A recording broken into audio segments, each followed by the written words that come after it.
जय Shri Krishna students.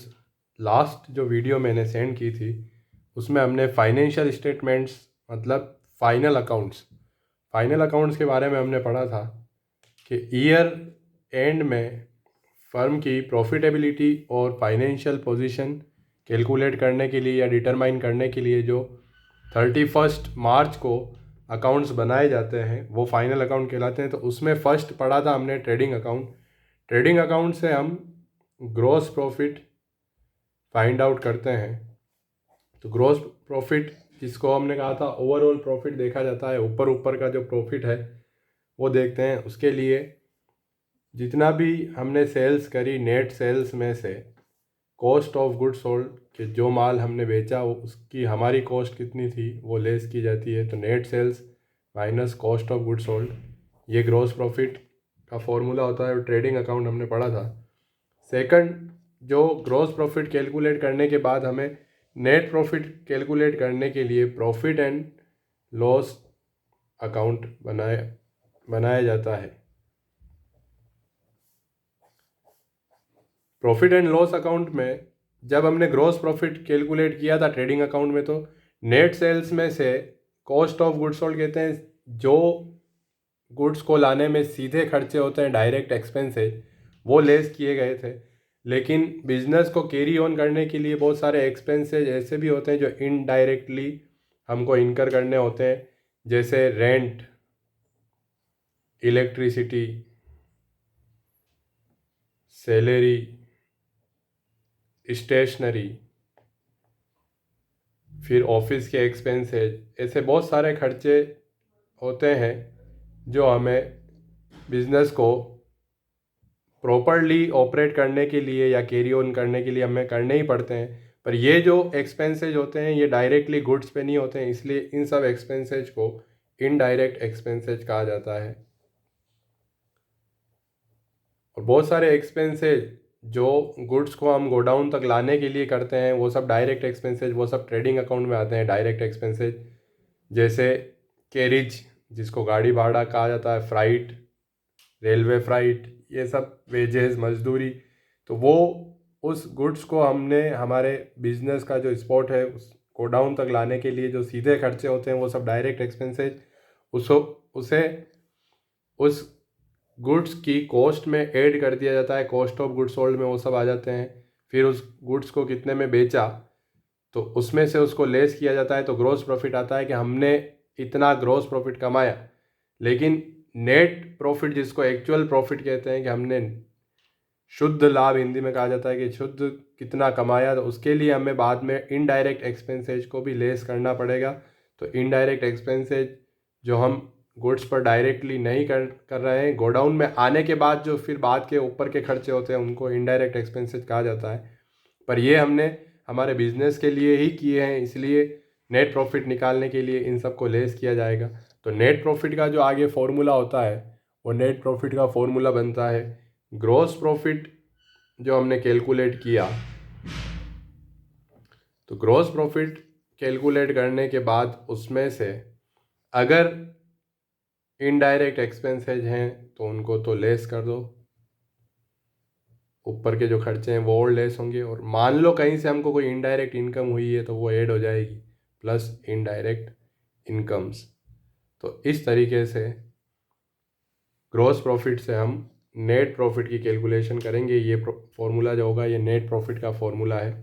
Net profit is equal to gross profit minus indirect expenses plus indirect incomes. तो trading account का format ये trading account से gross profit और net profit हम formula से भी कैलकुलेट कर सकते हैं और इनके लिए प्रॉपर फॉर्मेट बने हुए हैं। ट्रेडिंग अकाउंट का फॉर्मेट मैंने समझाया था लास्ट वीडियो में। उसी तरीके से प्रॉफिट एंड लॉस अकाउंट भी बनता है। तो प्रॉफिट एंड लॉस अकाउंट भी सेम ट्रेडिंग अकाउंट जैसा प्रॉफिट एंड लॉस अकाउंट, फिर नीचे लिखा जाएगा फॉर द ईयर एंडिंग, ये ईयर के एंड में बनते हैं इसलिए इनमें डेट का कॉलम नहीं होता। तो इसमें भी उसी तरीके से जैसे ट्रेडिंग अकाउंट बनाया था, एक कॉलम पर्टिकुलर्स, अमाउंट, पर्टिकुलर और अमाउंट, ये साइड डी आर साइड होगी और ये साइड सी आर साइड होगी।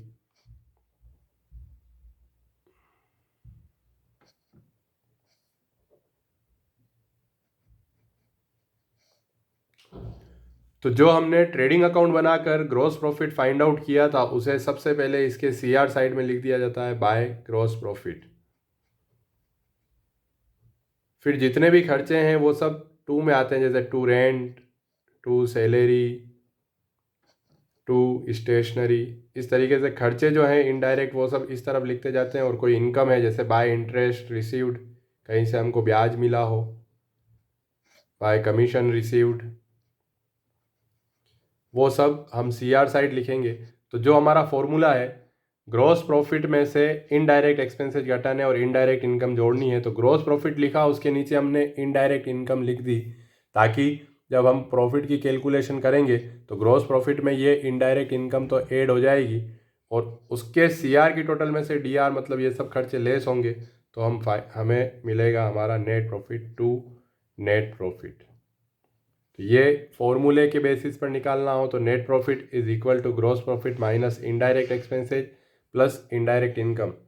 और अगर हमें फॉर्मेट बनाकर कहा जाए कि फॉर्मेट बनाकर आपको नेट प्रॉफिट कैलकुलेट करना है, प्रॉफिट एंड लॉस अकाउंट बनाना है, तो उसका तरीका होता है सबसे पहले ग्रॉस प्रॉफिट सीआर में लिखा जाएगा, इनकम्स जितनी भी है वो सब सीआर साइड आएगी, खर्चे सब डीआर साइड आएंगे और नेट प्रॉफिट की कैलकुलेशन होगी। तो फाइनल अकाउंट में जो 3 अकाउंट है, फर्स्ट अकाउंट 2 हैं, first trading account, second profit and loss account. Balance sheet account नहीं होती, वो एक शीट होती है। तो ट्रेडिंग अकाउंट और प्रॉफिट एंड लॉस अकाउंट, ये जो 2 फाइनेंशियल स्टेटमेंट है, ये फर्म की प्रॉफिटेबिलिटी शो करते हैं, जबकि बैलेंस शीट फर्म की प्रॉफिटेबिलिटी शो नहीं करती, वो फाइनेंशियल पोजीशन बताती है। तो तीसरा जो फाइनेंशियल स्टेटमेंट एक ट्रेडिंग फर्म में बनता है वो बनेगा balance sheet.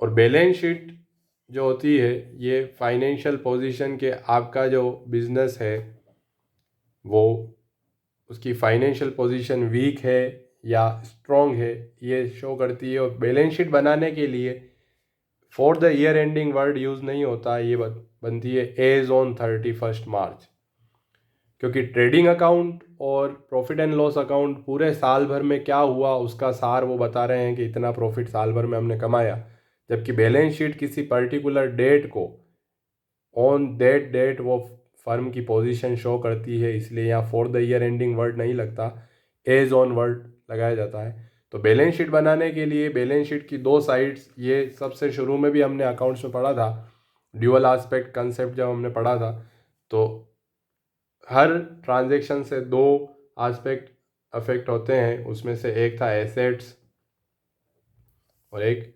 Liabilities. Assets economical resources होते हैं, तो इसमें फिक्स्ड एसेट्स वो एसेट्स जो हम सालों तक यूज़ करते हैं, एक बार ख़रीदते हैं और सालों तक हमारे काम आती है। करंट एसेट्स जो चेंज होती रहती है, कम ज़्यादा होती रहती है। फिर लाइबिलिटीज़ में long term, short term, internal, external, ये सब हमने पढ़ा है। तो बैलेंस शीट बनाने के लिए जो फाइनेंशियल पोजीशन, उसका भी फॉर्मेट दिया हुआ है, बैलेंस शीट एज ऑन 31 मार्च। तो इसको बनाने के लिए इसमें डीआर और सीआर 2 साइड नहीं होगी, क्योंकि बैलेंस शीट अकाउंट नहीं है, ये एक शीट है। इसलिए इस शीट को बनाने के लिए 2 साइड बनेगी, उसको एसेट साइड और लाइबिलिटी साइड कहा जाएगा, ना कि डीआर साइड और सीआर साइड। तो ये वाली जो साइड होती है ये होती है लाइबिलिटी साइड, और ये वाली जो साइड होती है वो एसेट साइड है। तो जितनी भी एसेट्स है वो इस तरफ लिखी जाएगी। बैलेंस शीट बनाने के 2 ऑर्डर होते हैं, एक परमानेंट ऑर्डर होता है, एक करेंट ऑर्डर होता है।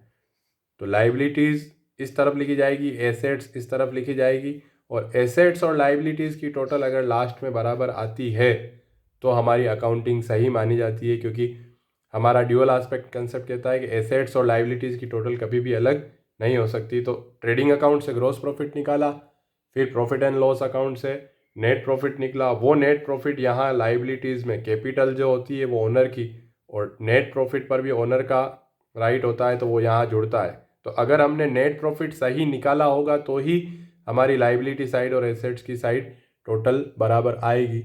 तो यहाँ पर जो लास्ट प्रोसेस जो होती है पूरी अकाउंटिंग की बैलेंस शीट पे जाकर एंड होती है। बैलेंस शीट में जितनी भी एसेट्स और लाइबिलिटीज़ दोनों को लिखा जाता है और टोटल की जाती है, और टोटल वो सेम आ जाए तो ये माना जाता है कि हमने अकाउंटिंग प्रॉपर की है। ये फर्स्ट है फाइनेंशियल स्टेटमेंट फर्स्ट। इसके बाद जो अगला चैप्टर मैंने तुमको पिक्चर्स भेजे हैं वो फाइनेंशियल स्टेटमेंट सेकंड है। उसमें और एडजस्टमेंट किए जाएंगे जो कि हम अगली वीडियो में पढ़ेंगे।